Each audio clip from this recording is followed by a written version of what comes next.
OTS est là pour tous vos besoins en matériel électronique et électroménager. Sistra Technologies est une société de prestation de services et de commerce, évoluant dans le domaine des nouvelles technologies de l'information et de la communication, la fourniture de matériels biomédicaux, la bioinformatique. ESG, École supérieure de gestion, le CNAM INTEC, spécialisée dans la formation des métiers de la comptabilité et de la gestion d'entreprise. Nous sommes à Badialan 2, immeuble ex-cinéma ABC. Parce que nous croyons au grand potentiel humain, parce que nous incarnons la performance, parce que l'autonomisation et le perfectionnement de l'édite constituent notre objectif. Rejoignez-nous, Université Bazo, la performance par excellence.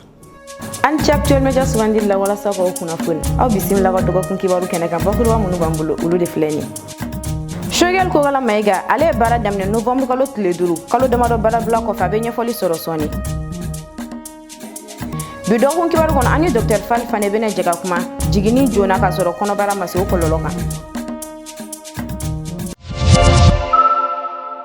bisimila ko kura ka dogo kun kibaru kene sanfɛ ina fa an kunya fɔ ye bakuru baw la cogo mina premier ministre no docteur Shogel ko gala maiga ale bara damne tenendo novembre kalo tile duru san 2022 kalo nan bara bla ko fɛ ka sababu kɛ kɛnɛya ko ye camancɛ fanga ɲɛmɔgɔ ale sɛbɛn dɔ bɔ mun bɛ dansigi colonel Abdoulaye Maiga ka ɲɛmɔgɔya la gouvernement kunna Shogel segini o de bɛna se ka na ni yɛlɛma jumɛn ye baaraw taabolo la Fatumata Sissogo ale bɛ ɲɛfɔli kan ye marabolo ɲɛma Shogel ko gala maiga ye kalo 4 kɛ a tɛ baara kɛ ka sabu kɛ bana ye a ye baara daminɛ tɛnɛndon décembre kalo tile 5 san 2022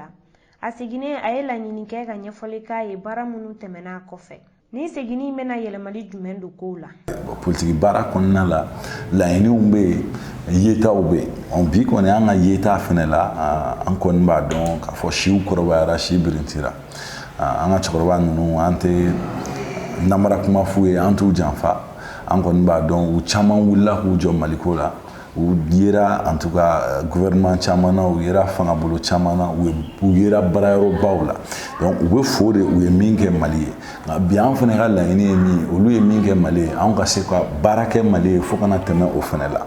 yɛlɛma min kɔni bɛ a seginni na ne ɲɛ tɛ yɛlɛma ba la jamana mara baara a ka teli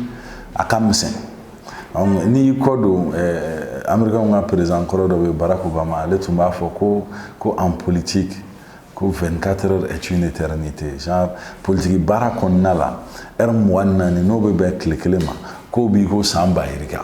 donc ni fitinin fɔri ko dɔrɔn i bɛ tunu i bɛ kalala fili donc a nalen min kɛra en tout cas k'a jɛɲɔgɔnw fara ɲɔgɔn kan k'a ɲɛɲini k'a dɔn mun kɛra ale kɔ jɔn ye mun kɛ jɔn ye mun fɔ mun ni mun taara sira minnu fɛ ne bolo o ye maa kɛkuman baara ye parce que n'i kɔni fana kun nana ten k'i fili baara in na a ka ca Ala fɛ i tun bɛ gɛlɛya caman sɔrɔ. Mesa Ould Brahika ka fɔ la Shogel ka nin seginni bɛ se ka na ni kɔlɔlɔ ye furancɛ fanga kɔnɔna na. Ala deli kun ye a ka segin a yɛrɛ ma yaasa a ka se k'a ka baara ta hali n'a sɔrɔ n'i y'a ko lajɛ politiki kunda a bɛ se ka na ni ko wɛrɛ ye bon mada la ni kɔlɔlɔ wɛrɛ bɛ na ye a nali la ka tɛmɛ ani politiciens ka fɔɲɔgɔn kɔ ye n'i y'a ta ka jateminɛ Shogel kun ye plan d'action dɔ de di CNT la n'o plan d'action votera waati kun dira projet kun fɔra objectif ninu kan ka kɛ ka bɛn ni waati ye a kun kan ka kuncɛ février kalo de la ala nana kɛ plan d'action in c'est arrivé à expiration mais plan d'action wɛrɛ ma proposé Shogel fɛ Shogel bɛ bateau min na nin ye bateau de don min tɛ a yɛrɛ ka bateau ye plan d'action wɛrɛ tɛ Mali bolo o chronogramme kɔ bon o chronogramme fɛnɛ élaboration na a ma kɛ ni Shogel ye dɛ a kɛra ni colonel Abdoulaye Maiga de donc k'a ta o don na fo bi ne ma bɔ a kalama ko plan d'action gouvernemental dɔ adoptera Mali Conseil national de transition bolo na donc a bɛna na kɛ ko kuntigiya la a yɛrɛ ma ko min bolo da Isiaka Sengare n'ale ye Shogel ka chef de cabinet ye ka baarabila kɛlen don ka na ni ŋunuŋunu kuma caman ye jamana kɔnɔ a jɛɲɔgɔn min taalen filɛ nin kuma fɔlɔ min fɔra kuma min kɔni carila kosɛbɛ o ye k'a fɔ k'a yɛrɛ ko si kɔrɔbayara ko sɛgɛn sera a ma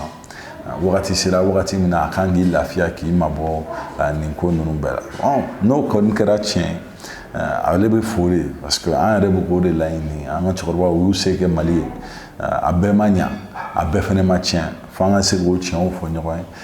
ni si kɔni sera yɔrɔ dɔw ma a ka kan u yɛrɛ fɛnɛ ka to ka hakili sɔrɔ nin n'a ɲɔgɔnnaw k'a fɔ ko ne kɔni sɛgɛnna degun bɛ n kan baara yɛrɛ ka ca an mago bɛ mɔgɔw la mɔgɔ minnu bɛ se ka nin fɛnɛ bɛɛ kun sisan n'o ye sifinnakaw ye an k'a to olu fɛnɛ min kɔni fɛnɛ ka gɛlɛn o ye ka baara kɛ ɲɛmɔgɔ fila b'i la parce que premier ministre par intérim bɛ yen mais halisa a tun bɛ bɛɛ kunkolo kɔfɛ premier ministre yala a bɛ segin wa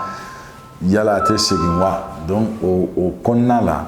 i yɛrɛ b'a dɔn kɔni k'a fɔ ko maa min ka baara ye ka premier ministre ka hakilinaw lawaleya o tigi bɛ gɛlɛyaba sɔrɔ a ka baara kɔnɔna la. hali n'o y'a sɔrɔ Choguel ka nin seginni jalen bɛ maa dɔw ye Sheikh Umar Dunbiya ka fɔ la a ka kan a ka jɔyɔrɔ di sifinnaka dɔ ma a mana kɛ cogo o cogo M5 RFP ɲɛma kɔni bɛ fɛn bɛɛ kɛ walasa ka jɔyɔrɔ matarafa fo ka furancɛ fanga se a kuncɛyɔrɔ la. Alamisa don décembre kalo tile 8 san 2022 jigisɛmɛ yiri ye kunnafoni di kɛ hôtel Masalen na Bamakɔ faaba kɔnɔ ni baaraden bilala sen ka gouvernement ɲɛmɔgɔw fɛ walasa ka dɛmɛ kɛ dɛsɛbagatɔw ye baara bolodalen bɛ sen na halibi walasa laɲiniw ka se ka sabati Abdoulaye Mayiga ale kun b'o kɛnɛ ka Actuel Media tɔgɔ la. En janvier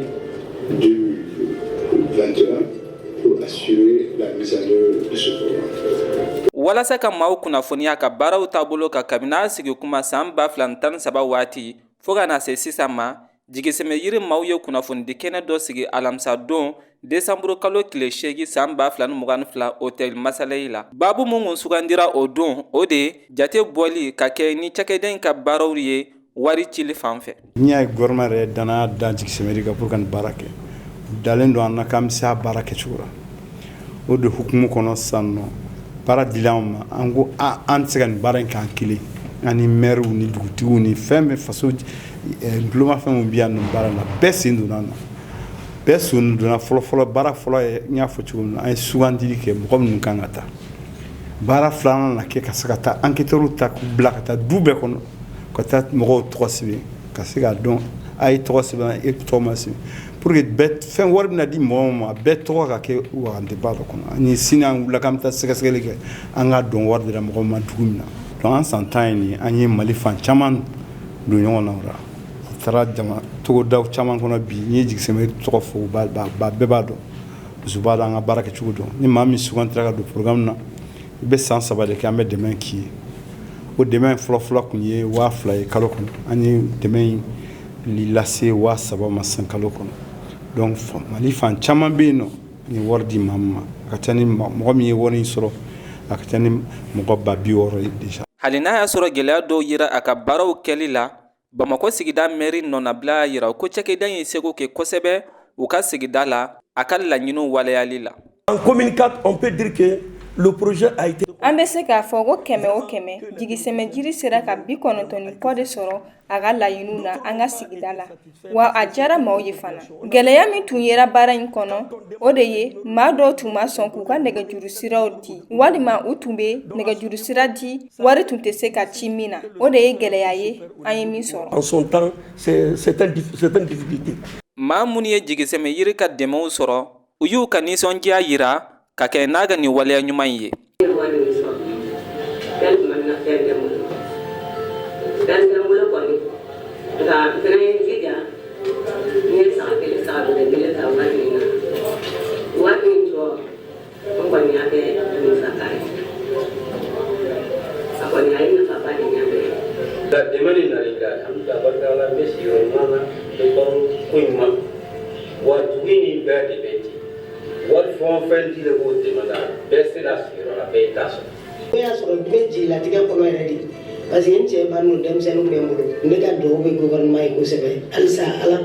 Kɛmɛ o kɛmɛ jigisɛmɛ yiri ye 41 de sɔrɔ a ka laɲiniw sabatili la wa a ka baaraw kun kan ka ban nin décembre kalo in de la nka wulikajɔw bɛ sen na walasa a bɛ se ka san 1 wɛrɛ sɔrɔ tuguni walasa maa minnu tɔgɔ taara jigisɛmɛ yiri fɛ u bɛɛ bɛ se k'u ka dɛmɛ sɔrɔ cogo min na. Tiɲɛ ni sanga na sira la jabibilen o de sanga wulilen don kosɛbɛ maliyɛn musow fɛ an bɛ don min na ko bi nin baara in bɛ ka kɛ sababu ye cɛ ni muso caman de bɛ ka se k'u musakamisɛnninw sɔrɔ a la Nana Kadija Kone ale wulila ka sugu dɔw yaala ye an ka janga ɲamada ka sɔrɔlenw fɛ.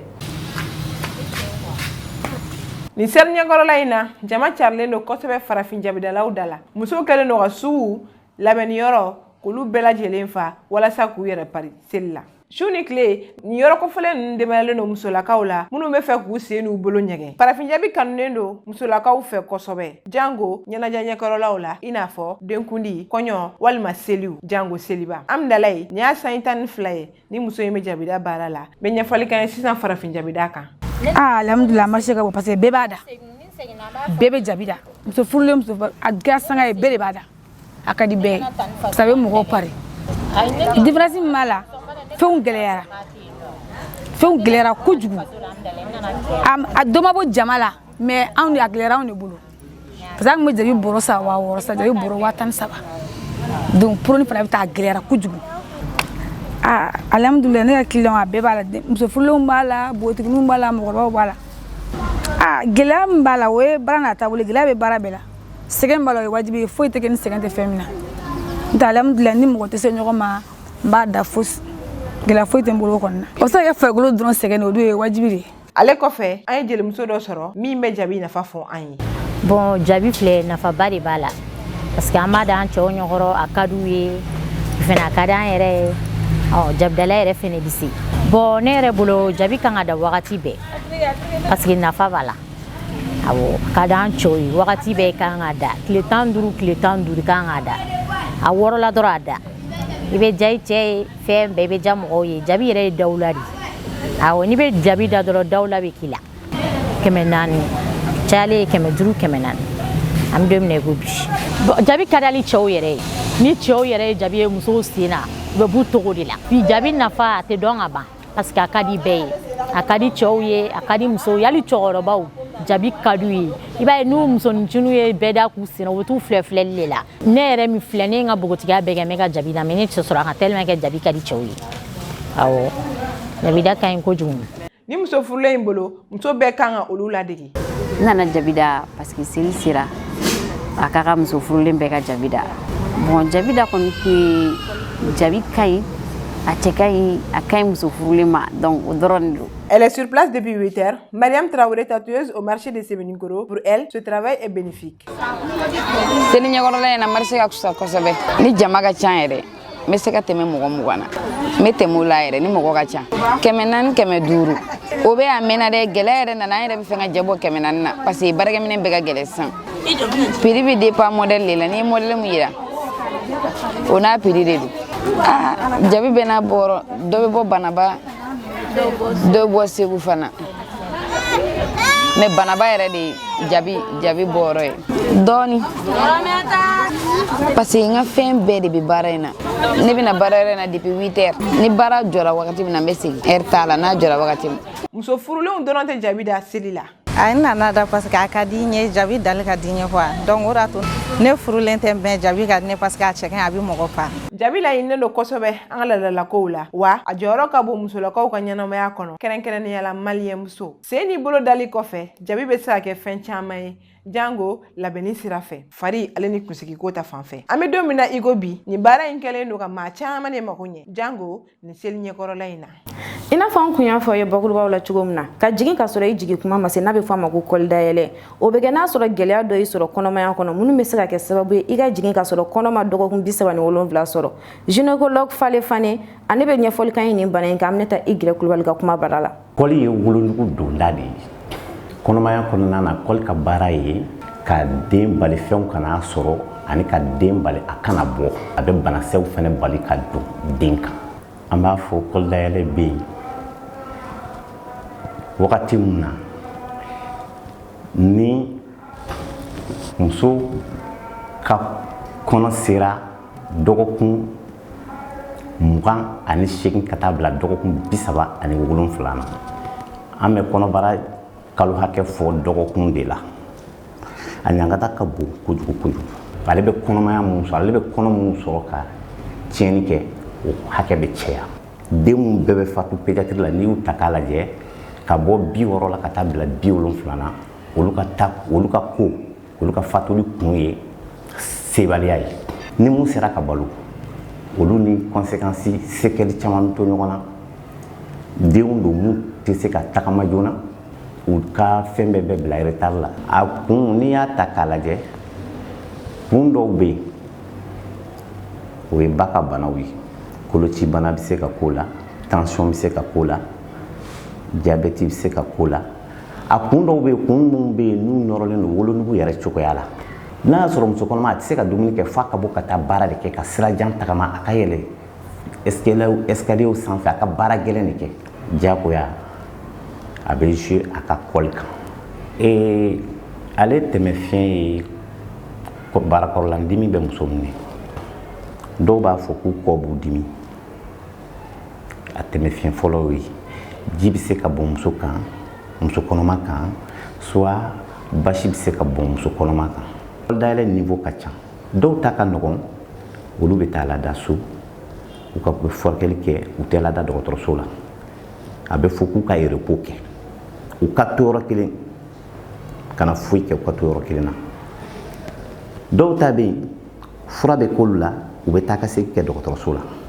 dɔw ta bɛ yen olu bɛ lada dɔgɔtɔrɔso la yɛrɛ de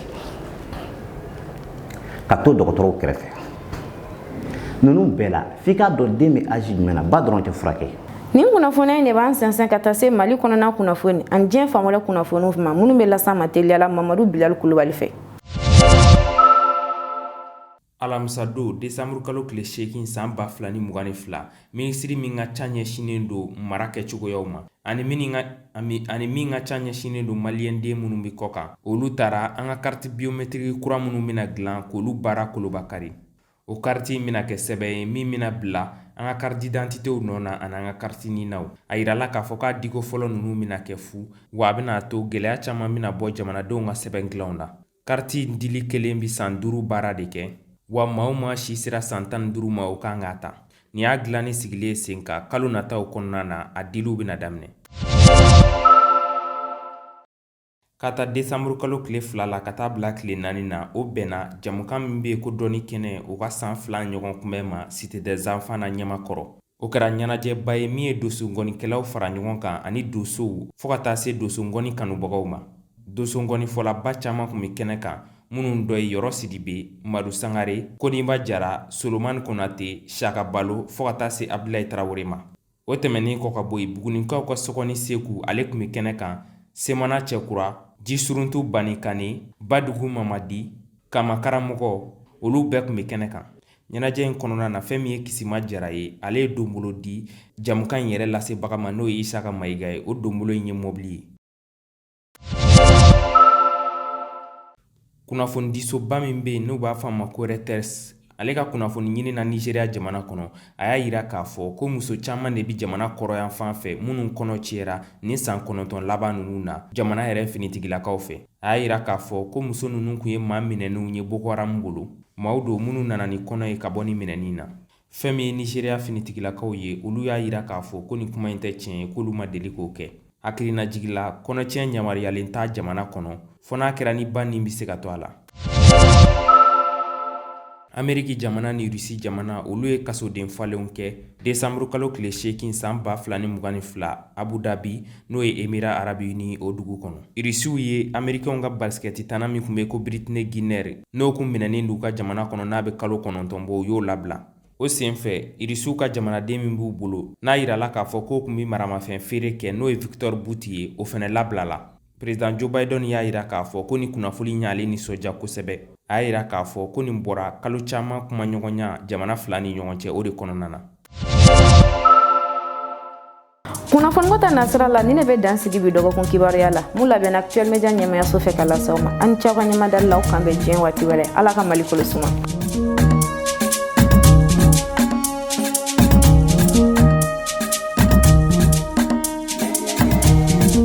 CJT vous a été présenté par ESG, École supérieure de gestion. ESG, École supérieure de gestion, le CNAM INTEC, spécialisé dans la formation des métiers de la comptabilité et de la gestion d'entreprise. Nous sommes à Badialan 2, immeuble ex-cinéma ABC.